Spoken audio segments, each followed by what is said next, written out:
तो गाइस हम देखेंगे कि हमने कल जो ट्रेड लिया था BTC USD का, जिसमें हमको ऑलमोस्ट $75 to $76 का प्रॉफिट था, टारगेट हिट हुआ था, तो वो हमने किस बेस पे लिया था। तो ये वो चार्ट है, 1 आवर टाइम फ्रेम में BTC USD का चार्ट है। तो यहाँ से हमने सबसे पहले देखा कि मार्केट क्या है, मार्केट यहाँ से क्या कर रहा है। मार्केट यहाँ से एक डाउनवर्ड डायरेक्शन पे जा रहा है, डाउनवर्ड डायरेक्शन पे जा रहा है, डाउनवर्ड डायरेक्शन जा रहा है, डाउनवर्ड डायरेक्शन। अब डाउनवर्ड डायरेक्शन का पता कैसे चलता है? डाउनवर्ड डायरेक्शन में क्या होता है, हमेशा higher highs, higher lows, higher lows, higher lows और हायर लोज बनते हैं, और लोअर लोज, लोअर लोज और लोअर लोज बनते हैं। तो ये एक डेफिनेशन होती है कि जब किसी ग्राफ में हायर लोज और लोअर लोज बन रहे हो तो वो मार्केट नीचे की तरफ जा रहा होता है। तो ये तो एक पहली कंडीशन हो गई कि मार्केट नीचे जा रहा है, इससे हमने पता चला। दूसरा क्या है, जब भी मार्केट डाउनवर्ड डायरेक्शन में है या डाउन ट्रेंड में है, जिसको डाउन ट्रेंड, इसको हम डाउन ट्रेंड बोलते हैं, डाउन ट्रेंड डायरेक्शन। तो जब मार्केट डाउन ट्रेंड डायरेक्शन में, तो हम कोशिश करते हैं या तो किसी दूसरे हायर लोज पे ट्रेड लेने की, जिसकी प्रोबेबिलिटी मैं बोलूँगा बहुत अच्छी नहीं होती, क्योंकि हमने सोचा कि मार्केट यहाँ से नीचे गया, एक हायर लो बनाई, फिर नीचे गया, एक हायर लो बनाई, तो हम एक यहाँ डाउन ट्रेंड ले लेते हैं। बट ज़रूरी नहीं कि ये डाउन ट्रेंड जाए, हो सकता है ये मार्केट यहाँ से थोड़ा नीचे जाके रिवर्स कर जाए और ये कि डब्लू पैटर्न में, तो यहाँ पे आपका स्टॉप लॉस हिट हो जाएगा। तो हमको क्या करना है, हमको कंफर्मेशन के लिए ज़्यादातर किस चीज़ का वेट करना चाहिए, हमको पैटर्न्स देखने चाहिए फॉर मोर कंफर्मेशन। ज़्यादा अपनी प्रोबेबिलिटी बढ़ानी है, प्रोबेबिलिटी इंक्रीज़ हो, तो उसके लिए हमें पैटर्न्स को फॉलो करना चाहिए। तो किस तरह के पैटर्न्स होते हैं, किस तरह के पैटर्न्स होते हैं जिनको हम फॉलो कर सकते हैं। देखो, डाउनवर्ड डायरेक्शंस में पैटर्न्स होते हैं, अच्छे खासे पैटर्न्स होते हैं। कौन कौन से होते हैं डाउनवर्ड डायरेक्शन में पैटर्न्स? अगर देखें तो पहला जो होता है वो होता है एक बियर फ्लैग पैटर्न।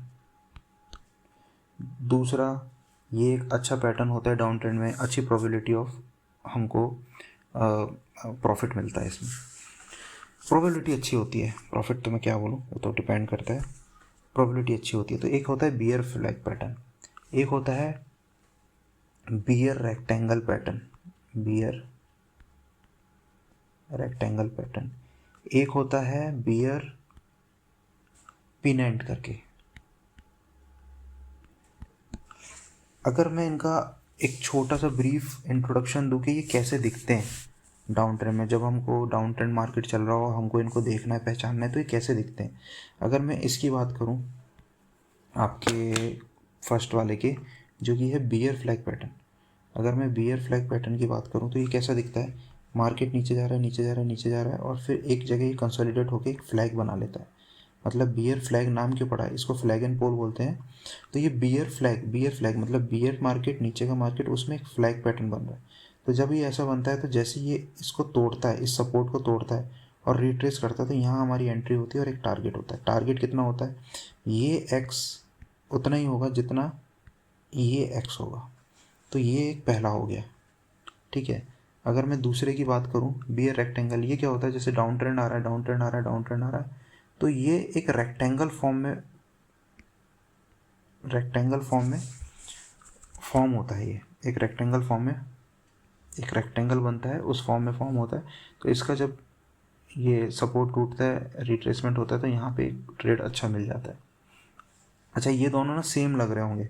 तो ज़्यादातर इस फ्लैग वाले में क्या होता है, इस फ्लैग वाले में क्या होता है, जैसे ही मार्केट नीचे आ रहा है, नीचे आ रहा है, नीचे, ज़्यादातर ये इस तरीके का बनता है, मतलब एक इस तरह का, थोड़ा ऊंचे साइड में, एकदम रेक्टेंगल नहीं बनता, इस तरह का ही फ्लैग पैटर्न बनता है, जो कि अभी हम देखेंगे ग्राफ में। एक होता है बियर पिनेंट, बियर पिनेंट होता है, ये कैसा पैटर्न होता है, ये पैटर्न होता है आपका, जैसे ऊपर से मार्केट आ रहा है ना इस तरीके का, तो ये क्या होता है, बियर पेनेंट होता है, ये इस तरीके का, इस तरीके का, इस तरीके से, मतलब एक ऐसे थोड़ा सा यूँ नैरो टाइप का हो जाता है बीच में। तो ये जब ये टूटे सपोर्ट, तो यहाँ पे हम एक टारगेट ले सकते हैं। तो हम देखते हैं ग्राफ में हमने कहाँ पे, हमने कौन सा चीज़ देखी, मतलब कौन सा पैटर्न देखा जिसमें हमने ट्रेड लिया था। तो कल हमने जो ट्रेड लिया था आपका, तो कल हमने जो ट्रेड लिया था वो ये देखा था कि मार्केट नीचे आ रहा था। मैंने जो देखा था मार्केट नीचे आ रहा था, यहाँ से ये मार्केट नीचे आ रहा था और यहाँ मुझे ये चीज़ दिखने लग गई। जब ये चीज़ मुझे दिखने लग गई कि यार ये तो वही बियर फ्लैग पैटर्न जैसा दिख रहा है, तो मैं यहाँ पे ये एक चैनल बना के रख दिया। और जैसे ही उस चैनल का लो टूटा, रिट्रेस किया, मैंने यहाँ एंट्री करी और मेरा आपने टारगेट देखा होगा यहाँ पे जाके एग्जैक्ट यहीं पे एक्स, ये एक्स किसके बराबर होगा, इसके बराबर होगा एक्स, यही एक्स मेरा टारगेट रहा था।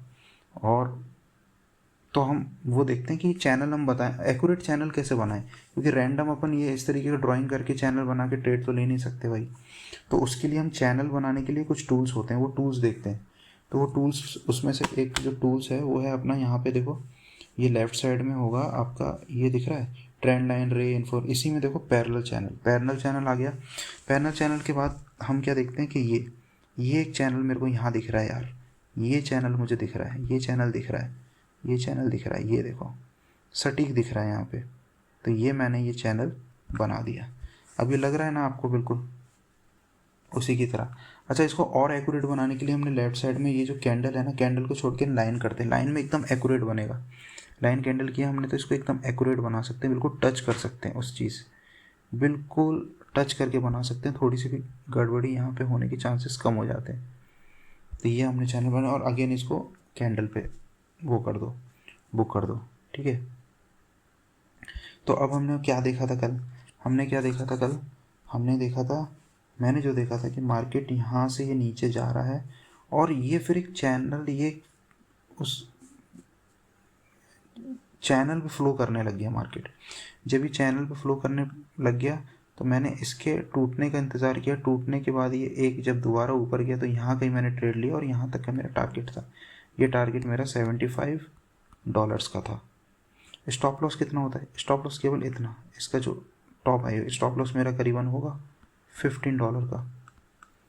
तो अगर मैं रिस्क टू रिवॉर्ड देखूं तो मेरा ऑलमोस्ट, अगर मैं 15:75 करूं तो 1:5 का था, जो कि बहुत अच्छा होता है।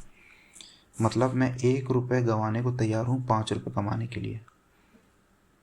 तो ये रिस्क और रिवॉर्ड बहुत अच्छा होता है। तो हमने जो टारगेट रखा था वो कितना रखा, ये इसको नाप लेते हैं हम एक्स और इसको नाप लेते हैं यहाँ तक एक्स। ये नापते कैसे हैं इसको भी बता देता हूँ। ये नापते कैसे हैं, सब कुछ यहाँ पे क्या है, सब कुछ एक्यूरेट नहीं आएगा, सब अप्रॉक्सीमेट चलता है। तो अपन ये नहीं बोल सकते कि भाई एकदम क्या आपने नापा उसको 50 आया और वो 50 पे मेरे को 50 तो दिख नहीं रहा।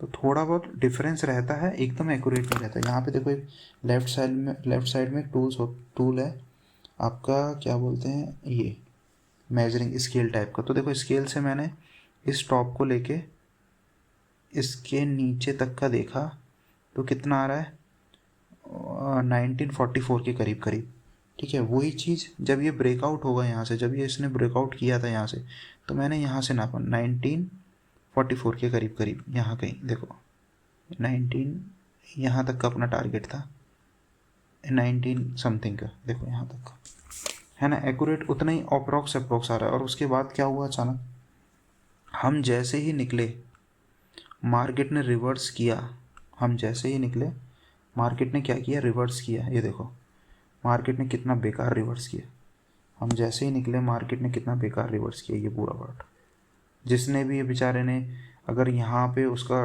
ट्रेड चल रहा होगा और उसने स्टॉप लॉस यहाँ रखा होगा, बेचारे का स्टॉप लॉस कट गया। जिसने यहाँ स्टॉप लॉस रखा होगा उसका स्टॉप लॉस कट गया, जिसने यहाँ रखा हो उसका स्टॉप लॉस कट गया, एंड देन अगेन मार्केट नीचे चला गया।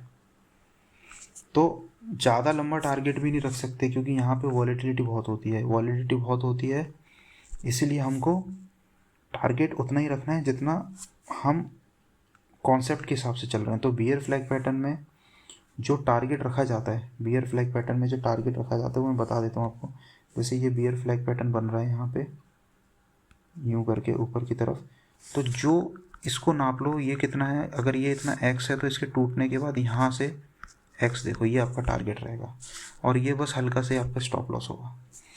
तो यही वो कॉन्सेप्ट था जो हमने कल यूज़ करा और जिससे हमने ठीक ठाक सा $75 का प्रॉफिट बनाया।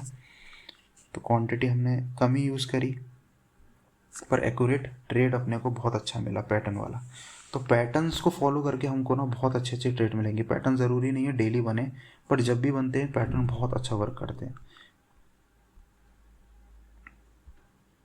इसमें एक पैटर्न और बताता हूँ, एक पैटर्न और है, ये देखो, ये मार्केट ऊपर गया एम, ये एक एम पैटर्न है, एम पैटर्न, इसको डबल टॉप भी बोलते हैं, एम पैटर्न भी बोलते हैं, डबल टॉप भी बोलते हैं, ये ज़्यादातर टॉप पे बनता है, ठीक है।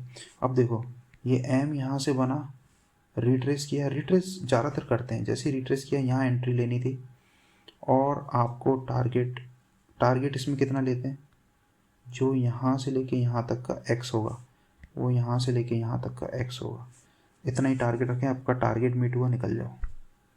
तो यही है, पैटर्न्स को हमको देखना है, पहचानना है, पैटर्न्स पे काम करना है, और इससे हमारा रिस्क टू रिवॉर्ड भी बहुत अच्छा बनता है, और बहुत अच्छा टारगेट्स भी मिलते हैं। तो अब अपन जो भी नेक्स्ट ट्रेड ढूंढेंगे, देखते हैं वो पैटर्न बेस पे है या कोई और कॉन्सेप्ट यूज़ होता है, तो वो मैं आपको आगे बता दूंगा।